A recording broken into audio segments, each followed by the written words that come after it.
प्रमद बर' सार बिथाङा मानसि हिसाबै गाज्रि नङा, मान सन्मान मोननांगौनि बिबाना बिहाबो दं। बिक्रम दैमारि। प्रमद बर' सार बिथाङाबो मानसि हिसाबै गाज्रि नङा, बिथाङाबो मान सन्मान मोननांगौनि बिबाना दङ होनना आं बिथांमोननि सिगाङाव बुंदों। आं रावखौबो गाज्रि बुङाखै।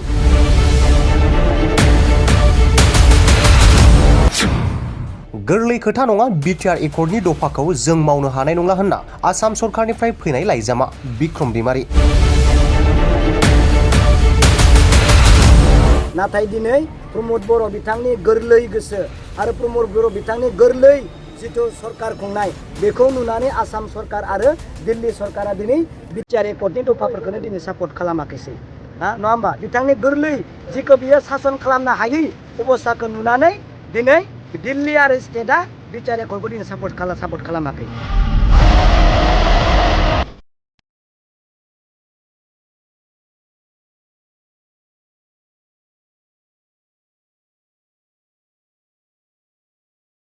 साननैसो सिगां इएम बिबाननिफ्राय बोख्लायजानाय घनेश्याम दासनि बियाबाव बिक्रम दैमारिनि आगान।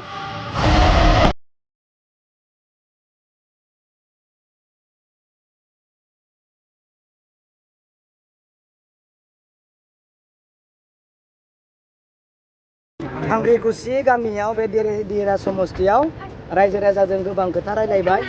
आं बेयाव बुंदों प्रमद बर' सार बिथाङाबो मानसि हिसाबै गाज्रि नङा, बिथाङाबो मान सन्मान मोननांगौनि बिबाना दङ होनना आं बिथांमोननि सिगाङाव बुंदों।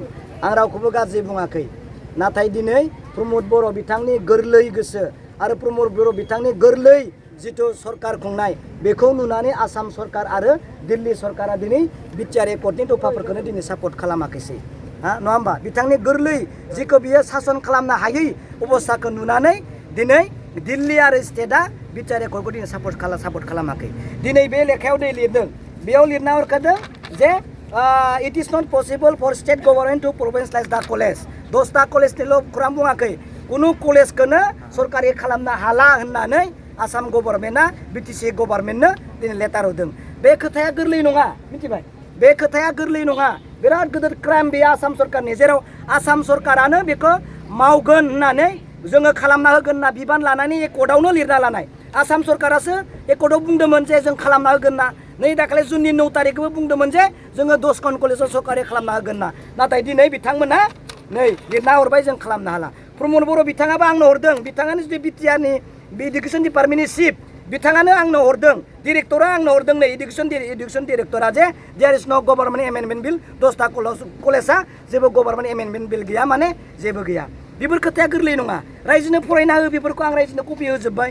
दिल्ली सरकारा बुंबाय, दिल्लीया बुंबाय जे नोंसोरनि उदालगुरियाव जिहेतु तेजपुरानो सेन्ट्रेल इउनिभारसिटि दंखायो, उदालगुरिनिफ्राय तेजपुरा बारा गोजान नङा, नोंथांमोनहा तेजपुरावनो सोलोंथाइ लाहैथां। ट्राइबेल इउनिभारसिटि आरो सेन्ट्रेल इउनिभारसिटि एखे होननानै मानो बुंदों? बिनि ओंथिया मा? फरायना होलाय लेखायाव थानायखौ, नङा होमबा? दिनै बुंदों कच फेक्टरि, रेलवे कच फेक्टरिया बङाइगावआवनो दंखायो, क'क्राझारनिफ्राय बारा गोजान नङा होनना दिल्लीया दिनै लिरनानै हरबाय। बेखौ रायजोनो फोरमायना हो, बिनि ओंथिया मा? एनआइटिया दिनै सेन्ट्रेल गभर्नमेन्टआवनो गंसेल' स्टेटआव होनायनि पलिसि दङ, गोदान एनआइटि होनायनि खुनु पलिसि गैया। बिनि ओंथिया मा? दिनै प्रमद बर' थानाय सरकारावनो जुदि बेबायदि जुदि जायोब्ला, प्रमद बर' सार बिथां थानायावनो जुदि स्कुलखौ कलेजखौ जुदि सरकारि खालामनो हाया होनना जुदि लिरनानै हरोब्ला, प्रमद बर' सार थानायावनो जुदि हनै सिमाखौ बारियाब्ला, प्रमद बर' बिबानाव थानायावनो जुदि 3 बोसोर साख्रि होनो हानाय खेमेथाखौ बन्द' खालामना दोनबायब्ला प्रमद बर'खौ जोंनो मानो नांगौ? रावनोबो नाङा। बेखौनो लानानै दिनै आं बुंदों, दिनैनाय इउजि ब्रह्म सारा स्टिलाव दङ, बे मानो बुंनो हायाखै जे नोंथांमोना बे लेटारखौ मानो हरखो? एकर्डआवनो दंखायोमोन, जोङो सरकारिकरन खालामना होगोन ना एकर्डआवनो दंखायोमोन आयं, मिथिबायना? मानो नोंसोर लिरना हरगोन ना इउजि ब्रह्म सारा मानो बुंनो हाया? नंखाय खोथाखौबो नोंसोर बुंनो हायो जे रन्जन दैमारिया बे एकर्डनि गेजेरजोंनो गबाय होनना नंखाय खोथा बुंनो हायो। सैथो खोथाखौ मानो रायजोनो बुंनो हाया होननासो आं दिनै रायजोखौ बुंदों, मिथिबाय? बिनिखायनो गोसोआव लाखि, आं बुंदों प्रमद बर' बिथाङा मानसि हिसाबै गाज्रि नङा, आं बेखौल' बुंदों। नाथाय बिथाङा बेसेबां दिन बिटिआरनि चिफ जाना थागोन, बर' रायजोआ दुखु मोनगोन, बिटिसि रायजोआ खुनु खुसि जानाय नङा, आरो गोबां बाहेरनि मानसि हाबनानै जोंखौ धंख' खालामनांगोन। बिनि अनगा आरो जेबो गैया। Thank you.